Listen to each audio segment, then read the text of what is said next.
Assalamualaikum warahmatullahi wabarakatuh.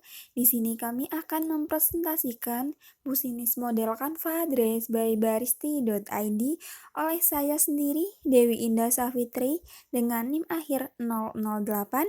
Kemudian ada Zuriatina dengan NIM akhir 041. Kemudian ada Tuti Suciani dengan NIM akhir 077. Kemudian ada Lailatun Fajri dengan NIM akhir 116. Dan yang terakhir ada Mbak Rizky dengan NIM akhir 150. Langsung saja pada bisnis model Canva terdapat 9 elemen. Yang pertama value proposition, kedua ada customer segment, kemudian yang ketiga ada channel, keempat review stream, kelima key research, keenam customer relation, ketujuh key activity, kedelapan key partner, dan yang kesembilan cost struktur. Oke, untuk yang pertama dari ke-9 elemen dalam bisnis model Canva adalah value proposition. Value proposition ini merupakan nilai produk dari produk yang kita tawarkan dengan menunjukkan pada konsumen keunggulan-keunggulan dari produk yang kita jual dan apa saja yang membedakan produk kita dengan produk di tempat lain, dengan tujuan untuk menarik minat dari konsumen. Nah, contoh dari value proposition di sini yang kami ambil untuk bisnis plan kami yaitu pakaian muslim wanita homemade dengan model yang variatif dan trendy, high quality, dan tersedia untuk berbagai kalangan usia mulai dari remaja hingga dewasa. Lalu pada elemen yang kedua yaitu ada customer segments atau yang biasa disebut sebagai target pasar.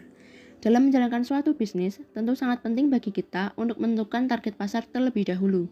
Karena dengan begitu, kita bisa memperkirakan kualitas dan juga harga dari produk yang akan kita jual agar sesuai dengan target pasar yang telah kita tentukan. Tujuannya tentu agar laku di pasaran. Untuk customer segments kami di sini adalah wanita muslimah dan berhijab, khususnya dari generasi Z yang ingin tampil tertutup, tetapi tetap terlihat modis dan trendy.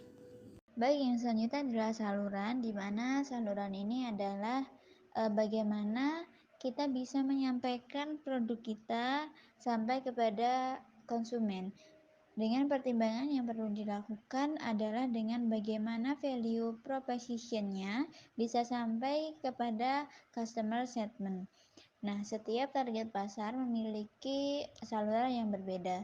Jika dari titik efektivitasnya, misalnya remaja bisa kita tawarkan produk kita melalui media sosial seperti Instagram, Facebook, TikTok, ataupun media sosial lainnya. Kemudian jika orang tua bisa kita tawarkan produk kita dengan cara brosur ataupun promosi langsung ataupun sampling produk secara langsung. Kemudian cara promosi dari Baristi ID ini menggunakan platform Instagram, WhatsApp, dan juga Shopee, dan menggunakan poster yang berisikan gambar produk dan juga keterangan size dan warna dan kontak dan informasi lainnya yang diperlukan. Yang selanjutnya adalah revenue stream atau sumber pendapatan atau cara memperoleh pemasukan dari usaha tersebut, di mana bagian ini adalah bagian paling vital, di mana organisasi memperoleh pendapatan dari pelanggan. Elemen ini perlu dikelola semaksimal mungkin untuk meningkatkan pendapatan bisnis. Hal ini berkaitan dengan pengampuan mengelola bahan baku, kinerja pekerja, maupun produk untuk bisa dimanfaatkan secara maksimal dan efisien. Nah, dari Baristi ID ini sumber pendapatan yang didapatkan dari penjualan produk, di mana 100% hasil penjualan berasal dari modal bahan baku, kemudian modal penjahitan, modal packing, dan juga laba. Adapun presentasi dari laba bersih sendiri dari 100% yaitu 40% kembali ke modal, 10% ke dana darurat, 5% ke reseller, dan 5% transportasi, dan 40% hasil yang diterima bersih oleh ownernya. Untuk materi selanjutnya yakni key research, di mana key research ini terbagi menjadi beberapa hal. Yang pertama yakni adalah produsen. Produsen di sini karena barang yang kami lakukan itu belum ada karyawan, jadi hanya ada satu yang mengerjakan, maka dari itu kami menyebutnya sebagai produsen. Kemudian yang kedua adalah peralatan. Peralatan di sini ya peralatan-peralatan yang digunakan dalam pembuatan dress tersebut. Kemudian yang ketiga adalah bahan baku, seperti halnya kain, benang, dan lain sebagainya. Kemudian pengecekan sebelum packing dilakukan dan setelah bahan baku dicetak jadi, maka harus dilakukan pengecekan, di mana mungkin ada benang yang terlipat atau ada jahitan yang belum rapi atau beberapa hal. Jadi pengecekan ini wajib dilakukan. Kemudian yang terakhir adalah packing. Selanjutnya yaitu ada customer relations atau hubungan dengan customer, di mana elemen ini merupakan cara bagaimana pebisnis mempertahankan customer agar tetap percaya pada produk ataupun jasa yang ditawarkan dan kembali membeli produk atau menggunakan jasanya. Nah, di sini cara kami mempertahankan customer yaitu yang pertama dengan mempertahankan kualitas produk sehingga customer tidak ragu lagi akan kualitas produk yang kami jual. Kemudian yang kedua yaitu menerima request model dan juga ukuran sehingga customer merasa bebas menentukan model dan juga ukuran yang mereka inginkan. Nah, yang ketiga itu ada diskon. Kami memberikan potongan harga kepada customer yang membeli lebih dari 3 pieces.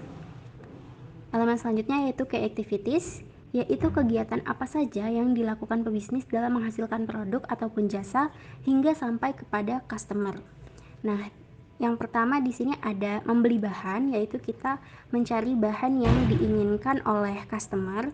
Kemudian yang kedua itu menjahit produk yang diminta oleh customer dan juga menjahit sampling produk. Yang ketiga itu ada packing, dan yang keempat yaitu pengiriman barang atau COD. Kita lanjut ke poin selanjutnya yaitu key partnership.